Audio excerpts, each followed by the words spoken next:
Good morning বন্ধুরা, আজকে আমরা একটা আপনাদের ভিডিও দেব। সেটা হলো আমাদের ফ্যামিলি ব্লগ। এই যে আমার শাশুড়ি আমার ছেলেকে নিয়ে দাঁড়িয়ে আছে। এখন এই দেখো আমাদের বাড়িতে পাখি, এখন আমি পাখির খাবার দিচ্ছি। মানে আমরা বাড়িতে যা যা কাজ করি এটাই আপনাদের সাথে তুলে ধরলাম। আপনাদের কেমন লাগলো দেখবেন। আজ বিকেলবেলা মা বললো একটু নৈহাটি থেকে ঘুরে আয়, তাই নৈহাটি গেলাম। নৈহাটি এলো, এটা বাজার। আমরা আবার দাঁড়িয়েছিলাম, ছেলের জন্য একটা দুধ নিলাম, এর জন্য দাঁড়িয়েছিলাম। এটা হলো বড়মার মন্দিরে যাওয়ার রাস্তা। বড়মার মন্দিরে যাওয়ার রাস্তা, তাই আমি বললাম যখন নৈহাটি এসে গেছি তাহলে বড়মার মন্দিরটা ঘুরে। কিন্তু আমরা গিয়ে দেখলাম যে বড়মার মন্দিরটা বন্ধ। তাই আপনাদের বাইরের যে ছবিটা আছে সেখান থেকে আপনাদের তুলে ধরলাম। কেমন লাগলো আপনারা অবশ্যই জানাবেন প্লিজ। তারপরে আমরা একটু গেলাম ফেরিঘাটে। ফেরিঘাটে গেলাম, তখন দেখি হালকা হালকা বৃষ্টি পড়ছিল। আমি বললাম তাড়াতাড়ি চলো, তাড়াতাড়ি গিয়ে একটু দেখে আবার তাড়াতাড়ি চলে আসবো। একটু ভিডিও বানিয়ে নিলাম, ভিডিও বানিয়ে তাড়াতাড়ি করে চলে আসলাম। ভিডিও বানিয়ে তাড়াতাড়ি করে বাড়িতে চলে আসলাম। বাড়িতে আসার পরে এই যে দেখুন গঙ্গাটা, এখন জোয়ার এসেছিলো তো তাই অনেকে গঙ্গা জল নিচ্ছে। আমি ওই একটা লঞ্চ আসছে, আমি পুরোটা তুলতে পারিনি, হালকা হালকা তুলেছি। আপনাদের সামনে যেটুকু তুলে ধরেছি তাও হালকা হালকা আসছে। তারপরে বাড়িতে আসলাম, বাড়িতে এসে মা বললো আজকে একটু গজা বানাবো। গজাটা বানালো। এবার দেখুন বন্ধুরা, আপনারা কি কি দিচ্ছে গজার মধ্যে। প্রথমে তেল দিল, চিনি দিল, নুন দিল, দেওয়ার পরে ওটাকে ভালো করে মাখলো। মাখার পরে একটু জল দিল, জল দিয়ে ওটাকে তাও ভালো করে মাখলো। অনেকক্ষণ ময়াম দিতে হয়, আপনারা যদি চান অনেকক্ষণ ময়াম দিতে পারে। এরকম শক্ত শক্ত করে মাখিয়ে নেবেন। মাখার পরে 10 মিনিট ঢাকা দিয়ে রাখবেন। রাখার পরে এবার চিনির শিরাটা করতে হবে। করার পরে 3-4 চামচ চিনি দিল, চিনি দেওয়ার মতো ওর মধ্যে একটুখানি নুন দিল। নুন দেওয়ার পরে একটু অল্প সামান্য জল দেবেন। দেওয়ার পরে এবার হলো, আপনারা তো জানেন কীভাবে শিরা বানাতে হয়। ওর মধ্যে যদি একটু লেবুর রস দিয়ে দেন ভালো হয়। মা তাই বললো যে আমি একটু লেবুর রস দিয়ে দিলাম, যে খেতে সুন্দর হবে। এবার 10 মিনিট পর ঢাকনাটা খুললো, দেখুন কত সুন্দর হয়েছে। এবার পাতলা করে বেলে নিল। এরকম করে 5টা রুটি এরকম করে বেলবে, এরকম পাতলা করে বেলে নেবে। টেরা বেঁকা হোক না, তাতে কোনো অসুবিধা নেই।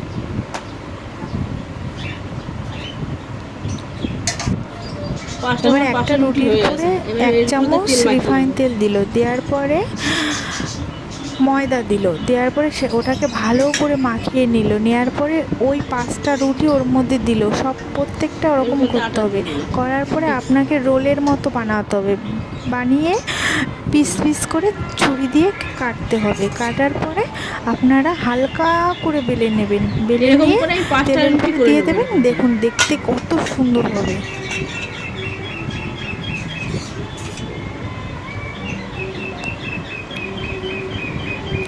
জানি না আমাদের ভিডিওটা হয়েছে কি না। এবার যদি নাও হয় আপনারা প্লিজ কমেন্টে জানাবেন বন্ধুরা, যদি ভুল ত্রুটি হয়ে থাকে। আমরা নতুন তো, আমরা যেরকম পেরেছি ফ্যামিলি ব্লগ সেরকম দিয়েছি।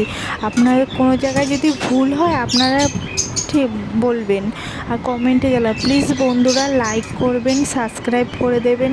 আমাদের নতুন চ্যানেল তো, আপনারা আমাদের পাশে থাকুন। যে দাদারা দিদিরা সাবস্ক্রাইব করবেন তারা কমেন্টে জানাবেন প্লিজ।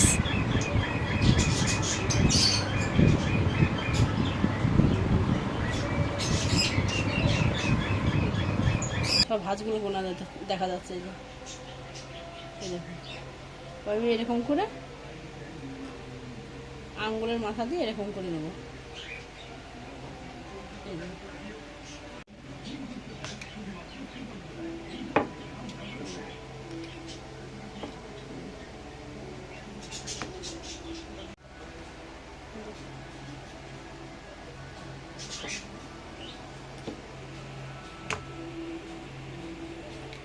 এই যে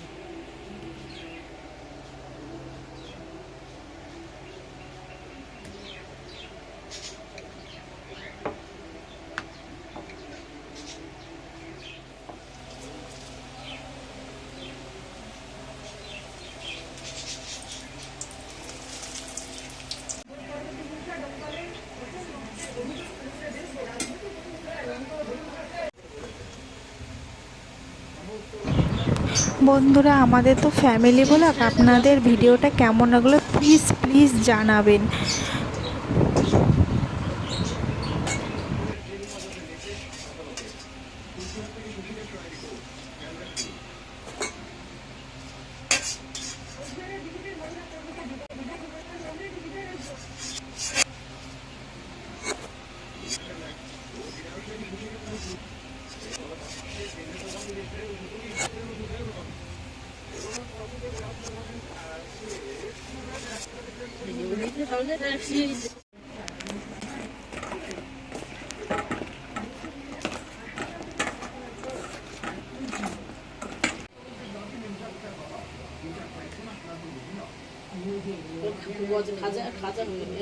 ভিডিওটা কেমন লাগলো প্লিজ জানাবেন।